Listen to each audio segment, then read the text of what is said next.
बिस्मिल्लाहिर्रहमानिर्रहीम। अस्सलाम वालेकुम नादरीन, आप यूट्यूब चैनल देख रहे हैं। मैं इमरान खान हूँ। पाकिस्तान की फ़ौज के लिए कभी चीज़ें इतनी मुश्किल नहीं रही जितनी अब हो रही हैं, और पाकिस्तानियों की जानिब से ऐसा हो रहा है। ये इंतहाई अफसोसनाक है, और चंद लोगों ने अपनी ख्वाहिशात की तकमील के लिए इस इदारे के साथ ये बहुत बड़ी ज़्यादती की है। वजह यह है कि मिलिट्री इस्टेब्लिशमेंट के लोगों ने अपने ज़ाती मफादात के लिए या अपने फ़ायदों के लिए या अपने मनपसंद सियासतदानों को या अपने दोस्तों को नवाजने के लिए पाकिस्तानी अवाम के साथ वो कुछ कर दिया कि जिसके बाद पाकिस्तानी अवाम जो है वो अब एक नफ़रत के अंदर घिर चुकी, और खैबर पख्तूनख्वा से तालिबान और फ़ौज को निकालने की तैयारियां हो रही हैं। इस सिलसिले में 3-4 चीज़ें हैं जिनमें से कुछ आपको आइडिया है, और कुछ मैं आपको ऐसी चीज़ें बताऊंगा जिनके बारे में आपको अभी तक नहीं पता कि फ़ौज को कैसे खैबर पख्तूनख्वा के कबायली इलाकों से और दीगर इलाकों से निकालने की कोशिश हो रही है। पहली खबर तो यह है कि खैबर के अवाम निकले बहुत बड़ी तादाद में। इसके मनाज़िर भी आप देख सकते हैं। इन लोगों ने कुरान पाक अपने साथ लिया, अपने सर पे कुरान पाक उठाए, और बहुत बड़ी तादाद में खैबर के अवाम निहत्ते, और जो तादाद बताई जा रही है 8 से 10 हज़ार लोग हैं। 8 से 10 हज़ार लोग अगर एक सिमत में चलें तो एक सैलाब ही अवाम का होता है जो जा रहा होता है। तो ये लोग पैदल चल पड़े और उन इलाकों की तरफ गए जहाँ पे तालिबान के ठिकाने हैं। खैबर के उन इलाकों में जहाँ पे तालिबान के ठिकाने हैं वहाँ पे ये लोग गए। कुरान पाक इन्होंने सरों पे उठाए हुए थे, और वहाँ जाकर उन ठिकानों के सामने ये लोग बैठ गए, और अपने नुमाइंदों के ज़रिए से इन्होंने तालिबान से मुतालबा किया कि आप हमारे इलाके छोड़ें और यहाँ से चले जाएं, हम नहीं चाहते कि आप यहाँ पे रहें। तो उन्होंने 5 अगस्त तक का टाइम मांगा है। 5 अगस्त तक का टाइम, इसका मतलब है 1 हफ्ते का उन्होंने टाइम मांगा है मकामी लोगों से कि 1 हफ्ते में हम यहाँ से चले जाएंगे। और मकामी लोगों ने ये भी बताया तालिबान को, और उन्होंने ये अनाउंस किया कि जिस तरह अभी हम जाकर बैठे हैं तालिबान के ठिकानों के सामने, और हमने उन्हें जाकर कहा कि हमारा इलाका छोड़कर चले जाओ, हम नहीं चाहते कि आप यहाँ पे रहें। उसकी वजह से बदअमनी पैदा होती है, और फिर सिक्योरिटी फोर्सेस भी इसी बहाने यहाँ पे मौजूद रहती हैं। अब मकामी लोग ये कह रहे हैं कि इसी तरह जैसे ही तालिबान ये इलाका छोड़ेंगे, हम ऐसे ही बड़ी तादाद में इकट्ठे होंगे और जाकर फौज के जो ठिकाने हैं वहां पे बैठ जाएंगे, और उन्हें कहेंगे जी कि आप भी ये इलाका छोड़ें और यहां से निकलकर वापस चले जाएं अपनी बैरकों में या बॉर्डर्स के ऊपर। ये शहरी इलाके सारे के सारे आप खाली कर दें।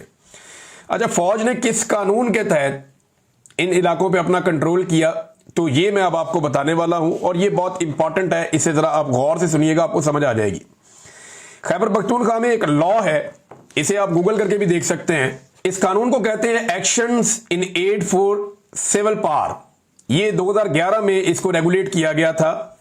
उस वक्त आसिफ अली जरदारी की हुकूमत थी, और आसिफ अली जरदारी साहब ने खैबर पख्तूनख्वा के इलाके जो फाटा और पाटा हैं उनमें क़याम अमन के लिए एक मखसूस कानून पास किया था जिसे actions in aid of civil power कहते हैं।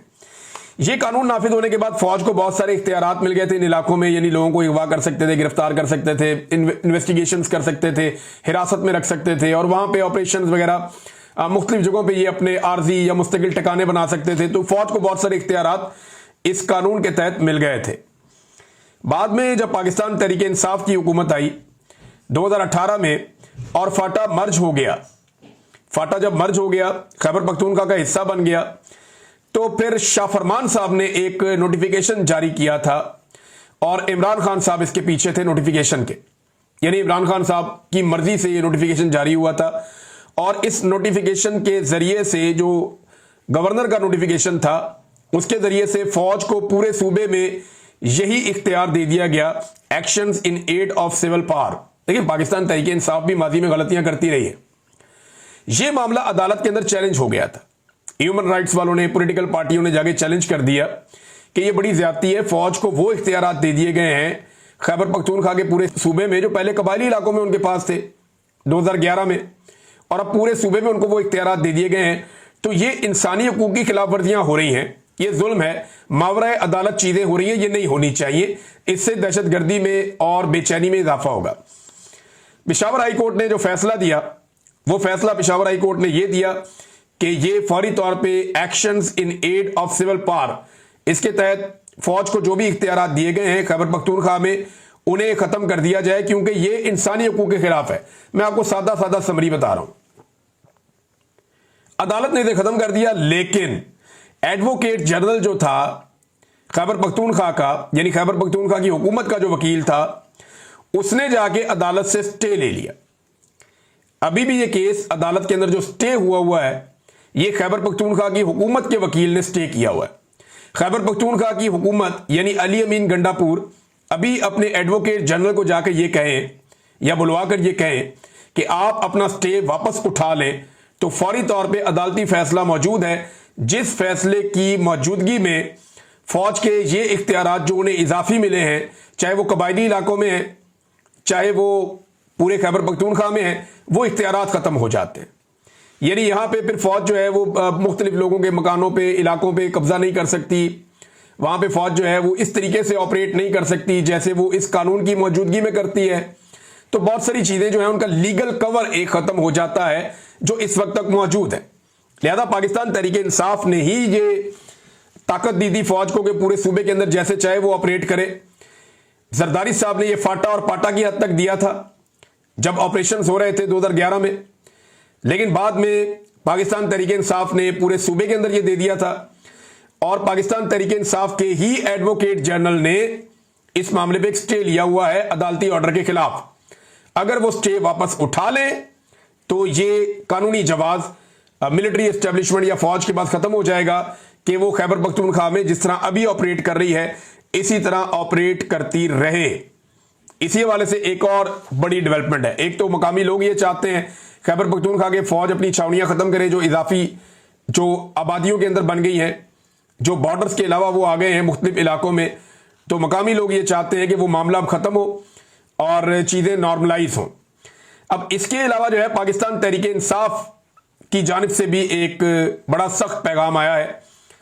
सहाफ़ी हैं मोहम्मद फ़हीम, ये बड़े अच्छे जर्नलिस्ट हैं और इन्होंने जो हंगामी करारदाद है वो शेयर की है पाकिस्तान तहरीक इंसाफ प्रोविंशियल सेक्रेटेरिएट खैबर पख्तूनख्वा से।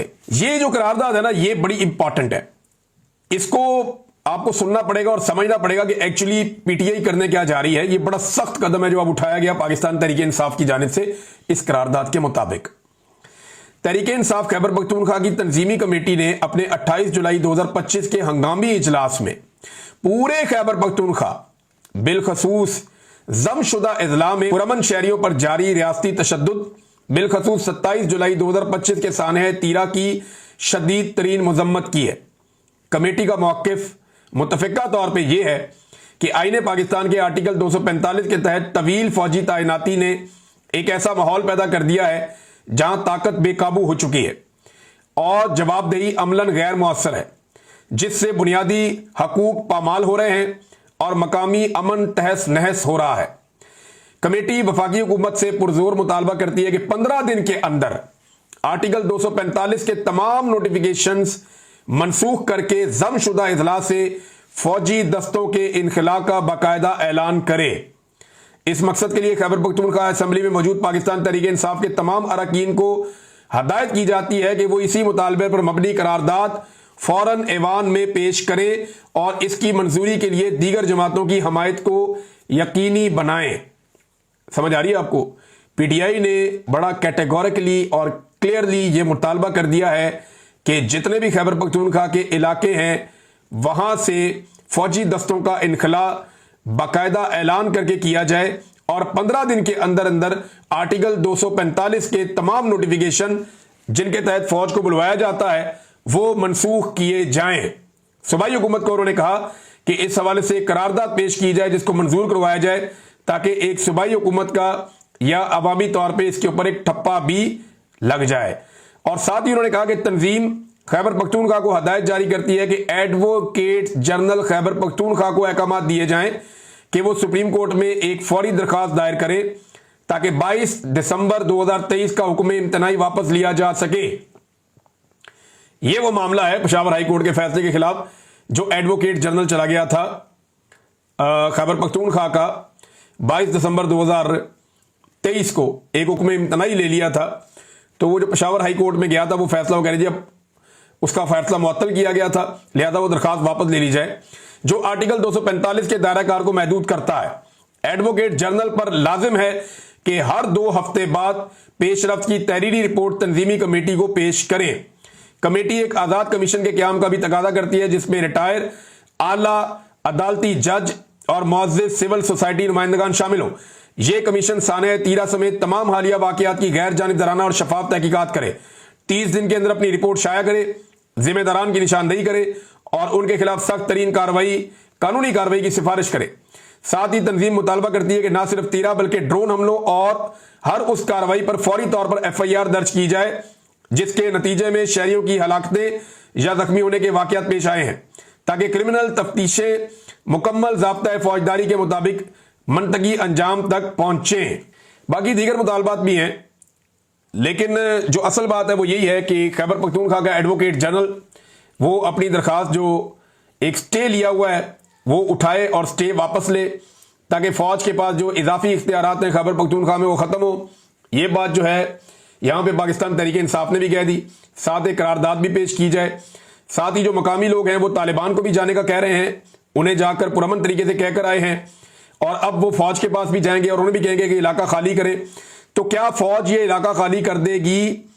देखिए, यहां पे मादनियात पे कब्जे की लड़ाई है। एक्चुअली आपने गौर किया है कि मुझे बहुत सारे लोगों ने ये बात बताई है कि तालिबान फौज को मारते हैं, फौज तालिबान को मारती है और बाद औक़ात ये दोनों मकामी लोगों को भी मार देते हैं। कोलेटरल डैमेज के अंदर बहुत सारे लोग मकामी शहीद हो जाते हैं, लोग बेघर हो जाते हैं और बेशुमार चीजें होती हैं। लेकिन कभी भी कोई उन ट्रकों को निशाना नहीं बनाता जो यहां से मादनियात लेकर जा रहे होते हैं। मिसाल के तौर पे आज मेरी एक मकामी सियासतदान से बात हो रही थी, उन्होंने बताया कि राजगाल का एक इलाका है जहां दुनिया की बेहतरीन मादनियात मौजूद हैं। यहीं पे कबायली इलाकों में राजगाल का इलाके में दुनिया की बेहतरीन मादनियात मौजूद है। वहां पे मिलिट्री एस्टेब्लिशमेंट ने वादा किया था, वहां पे जो फौजी कमांडेंट मौजूद थे उन्होंने कहा था कि 15 मई तक हम इस इलाके को खाली कर देंगे, लेकिन अभी तक यह वादा पूरा नहीं किया गया। ये जो राजगाल का इलाका है, यहां के जंगल पूरी तरह तबाह कर दिए गए हैं और यहां से कॉपर लगातार निकाली जा रही है। ये एक बहुत बड़ा कॉपर माइन का एक ठेका है और ये बहुत बड़ी कॉपर माइन है। इसका नाम है मोहम्मद खेल कॉपर माइनिंग प्रोजेक्ट। यहां पे बहुत बड़े जखायर हैं कॉपर के और कई किलोमीटरों तक, मीलों तक फैले हुए हैं और यहां से जो कॉपर निकाली जा रही है मुबैना तौर पे बगैर टेंडर के FWO को वजीरिस्तान में कॉपर की लीज दी गई है और वहां से लगातार कॉपर निकाला जा रहा है। इस हवाले से बाद औक़ात सियासतदानों ने आवाजें उठाई, बाद औक़ात ये सवालात पूछे गए और बार बार पूछे गए कि बगैर किसी टेंडर के ये लीज कैसे दी जा सकती है। यहां पे अरबों रुपए का कॉपर मौजूद है और मैं एक सूबाई वजीर से बात कर रहा था, वो कह रहे थे जी हमें तो इसमें कुछ भी नहीं मिलता। यानी FWO यहां से माइनिंग करती है, यहां से कॉपर निकालती है, कुछ चाइनीज को भी शायद इन्वॉल्व किया है, लेकिन इस पूरे इलाके पे कंट्रोल है, एक तरह का कर्फ्यू लगा हुआ है, मकामी लोग यहां पे जा नहीं सकते और हमें यहां पे जाने नहीं दिया जाता। तो यहां से धड़ाधड़ मादनियात निकाली जा रही हैं, लेकिन मकामी लोगों को या अवाम को उसका कोई फायदा नहीं हो रहा। अवाम बेचारे कैंपों में अपने रिश्तेदारों की तरफ या इधर उधर रहने पे मजबूर हैं, वो अपने इलाकों में वापस इसलिए नहीं आ पा रहे कि वहां पे जनाब माइनिंग हो रही है, दरख्तों की कटाई हो रही है और इस तरह की चीजें हो रही हैं। अब ये मकामी लोगों की मलकियत थी, उनकी चीजें थी, तो 2-3 चीजें क्लियर होगी। और ये जो ठेका है, ये ठेका भी कहा जाता है कि पाकिस्तान तहरीक इंसाफ के दौर में दिया गया, और अगर चले पाकिस्तान तहरीक इंसाफ के दौर से या फाटा के मर्ज होने से पहले दिया गया था तो भी फाटा के मर्ज होने के बाद पाकिस्तान तहरीक इंसाफ को इस पे बात करनी चाहिए थी और हर ठेका टेंडर के जरिए दिया जाना चाहिए। जब FWO को बगैर टेंडर के अगर कोई ठेका मिल जाता है तो इसका मतलब क्या है? इसका मतलब यह है कि आप एक फौज के झेली इदारे को एक ठेका दे रहे हैं बगैर टेंडर किए हुए, बगैर आप कंपटीशन में लाए हुए दे रहे हैं, तो उनका मुकाबला तो कोई और पार्टी कर ही नहीं सकती। कोई प्राइवेट बेचारा इन्वेस्टर या सरमायादार या कोई बिजनेसमैन उनका क्या मुकाबला करेगा? वो एक इदारा है, उनके पास बहुत ताकत है और वो जैसे चाहे कर ले। जैसा कि इमरान खान साहब के दौर में भी ये चीजें ऐसे ही चलती रही और इस दौर के अंदर भी ये चीजें वैसे ही चल रही हैं। लेकिन अब अच्छी बात यह है कि खैबर पख्तूनख्वा के अवाम को भी समझ आ गई है और इमरान खान साहब को भी बहुत अच्छी तरह समझ आ गई है कि पाकिस्तान के मफाद में क्या है और पाकिस्तान की एस्टेब्लिशमेंट पाकिस्तान के मफाद को कैसे इस्तेमाल करती रही है कि ये पाकिस्तान का मफाद है, ये कहकर के अपना फायदा निकालते रहे हमेशा और पाकिस्तान के फायदे को पसे पुष्ट डाला जाता रहा। अब नाज़रीन, जो वादी तीरा का इंसिडेंट हुआ ना, यहां पे पाकिस्तान तहरीक इंसाफ के लोग ये क्लेम कर रहे हैं कि जो पहला जरगा हुआ जिसमें फौजी अफसरान भी बैठे हुए थे और कुछ और लोग भी बैठे हुए थे, ये सरकारी मालकान थे। ये जो मलकान होते हैं ना, मलक कहते हैं उन्हें, जो सरकारी तौर पे नॉमिनेट किए जाते हैं कि ये यहाँ पे छोटे मोटे सरदार हैं इन इलाकों के, तो ये सरकारी मालकान थे जिनके अच्छे ताल्लुकात सरकार के साथ रहते हैं। और दूसरा शमसुद्दीन साहब थे जो एमपीए के उम्मीदवार थे फजलुर रहमान साहब के पीके 71 से, ये भी उसके अंदर शामिल थे, वहां पे मौजूद थे जरगे में। और ये बार बार सब लोग बता रहे हैं कि फजलुर रहमान साहब की पार्टी ने, क्योंकि जब ये वादिये तीरा वाला इंसिडेंट हुआ तो सबसे पहले मिन्नतें की गई फजलुर रहमान साहब की पार्टी की, और उन्हें कहा गया जी हमें इसमें रेस्क्यू करें। तो एस्टेब्लिशमेंट ने जब उनका दरवाजा खटखटाया तो उन्होंने जनाब फिर फौरी तौर पे एक जरगा बुलाया और जी पैसे ले आओ, इन लोगों को इतने इतने पैसे देंगे, ये करेंगे। लेकिन लोग बिगड़ गए हैं, लोग अब बात मानने को तैयार नहीं है। खैबर पख्तूनख्वा की गवर्नमेंट ने जो है वो उससे बहुत ज्यादा पैसे भी ऑफर किए, लेकिन पैसों से कुछ होता नहीं। अभी तक एफआईआर दर्ज नहीं हुई। इमरान खान साहब ने कहा था कि हर ऐसे इंसिडेंट की एफआईआर दर्ज होनी चाहिए। एक तरफ जो वजीर आजम है वो ये कहता है कि जनाब ये शरपसंदों ने गोलियां चला के बंदे मारे, तो आज शरपसंदों के ठिकाने पे बहुत बड़ी तादाद में, या जो तालिबान है उनके ठिकाने पे बहुत बड़ी तादाद में अवाम गई है। आज तो किसी को गोलियां नहीं लगी, कल यही अवाम जब गई थी ब्रिगेड हेडक्वार्टर के सामने तो वहां गोलियां लग गई थी। तो हमें यह सोचना पड़ेगा कि अवाम क्या सोच रही है और इदारे क्या सोच रहे हैं और हम किस तरफ बढ़ रहे हैं। चंद लोगों की ख्वाहिशात की तकमील के लिए पाकिस्तान के सबसे कीमती और ताकतवर इदारे को पाकिस्तान की आवाम के सामने लाकर खड़ा कर देना, यह कोई दानिशमंदी या अकलमंदी नहीं है। एक दो लोगों की खुशी के लिए इतनी बड़ी कुर्बानी पाकिस्तान नहीं दे सकता। यह पाकिस्तान को, पाकिस्तान के इदारों को और तमाम लोगों को इसके बारे में जरूर सोचना चाहिए। तमाम दानिश्वरों को इसके ऊपर बात करते रहना चाहिए। गंडापुर साहब को एफआईआर दर्ज करनी चाहिए थी, कल के वाकये की भी, ड्रोन अटैक्स की भी। अभी तक किसी भी ड्रोन हमले की एफआईआर दर्ज नहीं कर सकी खैबर पख्तूनख्वा की हुकूमत, जो कि होना चाहिए था। गंडापुर की जो आखिरी एक प्रेस कॉन्फ्रेंस थी या जो मीडिया टॉक थी, उसको देखकर मुझे महसूस हुआ कि गंडापुर को भी शायद जो एक उम्मीद लगी हुई थी एस्टेब्लिशमेंट से कि ये एस्टेब्लिशमेंट कहीं ना कहीं कोई रास्ता निकालेगी, हमें मजीद दीवार के साथ नहीं लगाएगी, इमरान खान भी बाहर आ जाएगा, मुल्क के लिए शायद कोई रास्ता निकाला जाए और सब आगे बढ़ पाए। तो ऐसा लगा कि शायद गंडापुर भी मायूस हो गया। हो सकता है मैं अभी जो बात कर रहा हूं ये गलत हो, या मुझे धोखा हो रहा हो, या मुझे समझ ना आ रही हो, लेकिन जो बज़ाहिर दिखाई दे रहा है ऐसा लगता है कि गंडापुर भी सिस्टम से मायूस हो गया कि यहां सीधी उंगली से घी नहीं निकलेगा, हमें प्रैक्टिकली कुछ करना पड़ेगा या दबाव बढ़ाना पड़ेगा। तो अब आप दबाव बढ़ता हुआ देख रहे हैं, लेकिन इसमें एफआईआर नहीं है, ना किसी ड्रोन अटैक के ऊपर एफआईआर हुई। यानी ये कहा गया कि ये ड्रोन हमला तो तालिबान ने किया, उनके खिलाफ ही दे दें भाई, ड्रोन हमले की एफआईआर तो दें, क्योंकि एफआईआर होगी तो इन्वेस्टिगेशन भी होगी और ये कोई चाहता नहीं है। अब वादिये तीरा का इंसिडेंट हुआ, गोली चली,